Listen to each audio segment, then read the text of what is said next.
तो ईरान की जो लड़ाई है, ठीक, उस लड़ाई में सुप्रीम लीडर आयतुल्लाह खामनेई शहीद हुए। अब इसको लेकर के ना मतलब भारत के लोग, अलग अलग जो है मुस्लिम कम्युनिटी के लोग ना प्रोटेस्ट करना शुरू कर दिए। लेकिन एक सवाल यहाँ पे किया जा रहा है कि भारत के मुसलमान ईरान को क्यों सपोर्ट कर रहे हैं। देखो सीधी सी बात है, यहाँ पे एक देश को सपोर्ट करने की बात नहीं है, लीडर की बात होती है। और ये लड़ाई भारत और ईरान के बीच में नहीं है कि आप भारत के मुसलमान से आप सवाल कर रहे हो कि क्यों कर रहे हो। बिल्कुल हमारे देश से अगर लड़ाई होती तो हम भारत के साथ हैं और भारत के मुसलमान भारत को ही सपोर्ट करना चाहिए। ये लड़ाई इजराइल और आपको एक ताकतवर देश अमेरिका से है, जो कि दोनों के दोनों हमारे भारत को कभी भी आगे विकसित होते हुए नहीं देख सकते। वो बाहर से बस एक दिखावा होगा।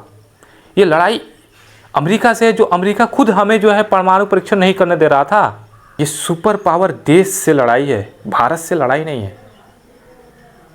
तो भारत के मुसलमान अगर ईरान को सपोर्ट कर रहे हैं तो ये उनकी ओपिनियन है, ये उनके विचार है कि वो एक लीडर को सपोर्ट कर रहे हैं। अच्छा सोचो, थोड़ा देर के लिए सोचो, ठीक है, ऐसा सोचो कि अगर भारत के मुसलमान ईरान को सपोर्ट कर रहे हैं तो इसमें भारत को क्या नुकसान है। भारत तो शुरू से ही ईरान के जो है समर्थन में रहा है। आप अटल बिहारी वाजपेयी की जब सरकार थी उस समय पे तो, या इंदिरा गांधी की सरकार थी उस समय पे तो भारत ईरान के सपोर्ट में रहा है। भारत और ईरान के तो एक अच्छी जो है दोस्ती रही है। अब वो अलग बात है कि मोदी जी बड़ा कन्फ्यूजन में है, अब पता नहीं उनके साथ क्या समस्या है कि वो जो है खुल करके जो है सपोर्ट नहीं कर पा रहे हैं ईरान को। वो अमेरिका के किसी प्रेशर में है जिसकी वजह से वो नहीं कर पा रहे हैं। वो इंदिरा गांधी थी, वो अटल बिहारी वाजपेयी थे जो अमेरिका से नहीं डरते थे।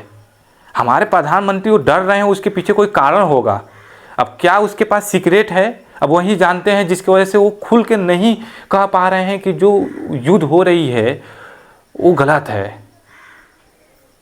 लेकिन अगर सोचो कि ये लड़ाई भारत से नहीं है ना, तो भारत के मुसलमान अगर सपोर्ट कर रहे हैं तो करने दो, करने दो। अरे श्रीलंका में, चाहे कहीं पे भी, नेपाल में, बांग्लादेश में अगर हिंदुओं के साथ गलत होगा तो भारत के हिंदुओं को सपोर्ट करनी चाहिए भाई, करनी चाहिए। एक नाता है, एक रिश्ता है कि भाई धर्म का, कौन रोकेगा।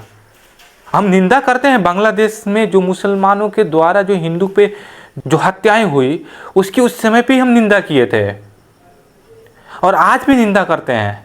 हमको ये नहीं समझ में आता है कि अमेरिका से हमारा क्या रिश्ता है। ये लड़ाई अमेरिका से है, भारत से नहीं है। आप सोचो, तो अगर ये लड़ाई अमेरिका और इजराइल से है तो हमारा अमेरिका इजराइल से क्या लेना देना। अगर कोई किसी को सपोर्ट कर रहा है, किसी को समर्थन कर रहा है, और वैसे भी आयतुल्लाह खामेनी को एक लीडर के रूप में देखा जाता है, एक देश से वहां पर समर्थन की बात नहीं है, एक लीडर की, तो पता नहीं देश में कुछ अंधभक्त हैं, कुछ ऐसे नेता हैं जिनको यहाँ पे लग रहा है, लगता है ना कि अमेरिका को मतलब वो क्या मानते हैं, जैसे वो तो फादरलैंड उनको मान लिए इजराइल को। अब ग्रैंड फादरलैंड पता नहीं अमेरिका को मानते होंगे, इसलिए उनको तकलीफ होती होगी। भाई हम तो अमेरिका को कुछ नहीं मानते हैं, हम भारत को मानते हैं अपना देश। और हमें पता है कि लड़ाई हमारे भारत देश से नहीं है, ये अमेरिका से है, ये इजराइल से है। तो हम क्यों जो है इजराइल और अमेरिका को सपोर्ट करेंगे भाई, भारत वाले। जो खुद भारत को रोकना चाहता था परमाणु परीक्षण से, अमेरिका वो नहीं चाहता था। अगर सोचो आज हमारे पास परमाणु जो है हथियार है, हमारे पास ना होती तो आज अमेरिका हमको भी इशारा पे नचाता, हम पे भी अटैक करता। इशारा पे तो अभी भी नचा रहा है, अटैक करता। सोचो,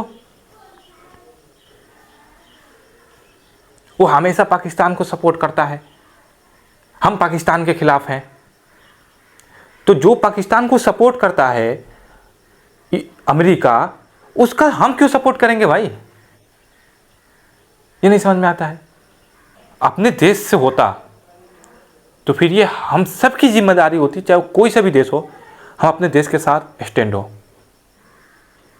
अमेरिका हमारा देश नहीं है, इजराइल हमारा देश नहीं है, ओके। तो इसलिए जितने भी लोग अगर इनके सपोर्ट कर रहे हैं भारत में, तो कोई गलत नहीं कर रहे हैं।